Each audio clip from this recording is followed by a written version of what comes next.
Le 21e chapitre de l'Apocalypse nous présente la nouvelle création qui doit prendre la place de l'ancienne.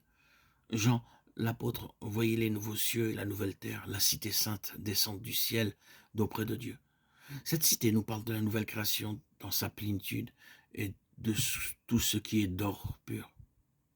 Je vous ai déjà dit que nous avons maintenant sur cette terre une part dans la nouvelle création.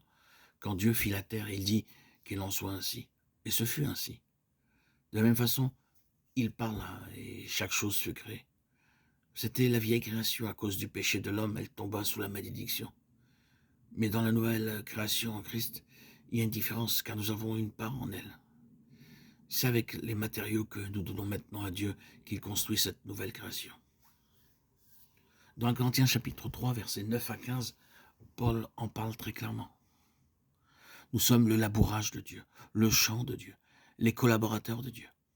Nous sommes la maison de Dieu. La fondation de l'édifice est le Seigneur Jésus-Christ et sur elle est maintenant construite l'édifice qui est la nouvelle création. Dieu nous dit, voulez-vous apporter de l'or, de l'argent, du bronze ou voulez-vous apporter du bois, du foin, du chaume pour votre construction?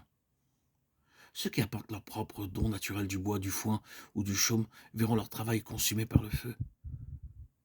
Mais ceux qui apportent de l'or, de l'argent, du bronze, les gloires de Christ verront en ce jour que ce qu'ils auront construit brillera encore davantage. Le jour vient où Dieu testera nos travaux, nos actes, nos prédications, notre enseignement, notre adoration. Chaque chose sera éprouvée par le feu. Or, si votre prédication, votre enseignement, vos prières, votre charité sont en accord avec la volonté de Dieu, alors vous verrez la construction résister au test. Mais ce qui est construit avec du bois, de la paille, du chaume sera consumé. Un noble très riche, bon chrétien, rêva un jour qu'elle s'en allait au ciel parmi de nombreux hôtels magnifiques. Cette personne chrétienne vit en particulier un hôtel dans un coin. Apercevant un ange, elle s'informa à qui appartient cet hôtel.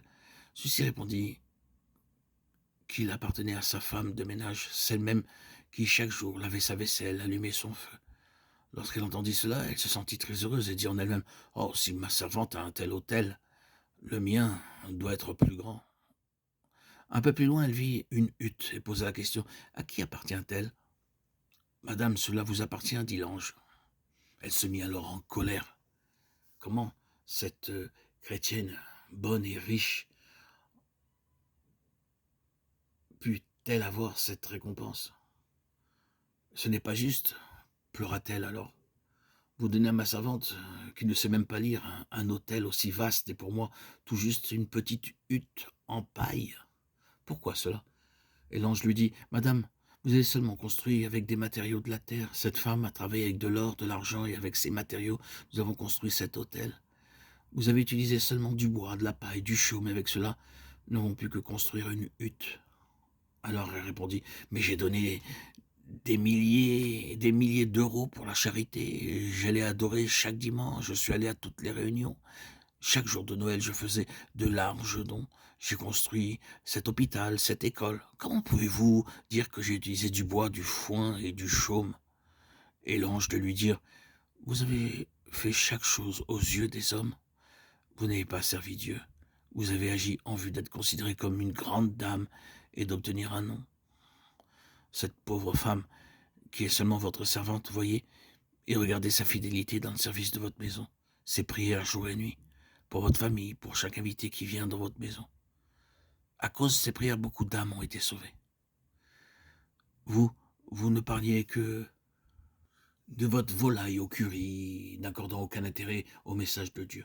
En agissant ainsi, vous n'avez fait que donner du foin et de la paille à Dieu.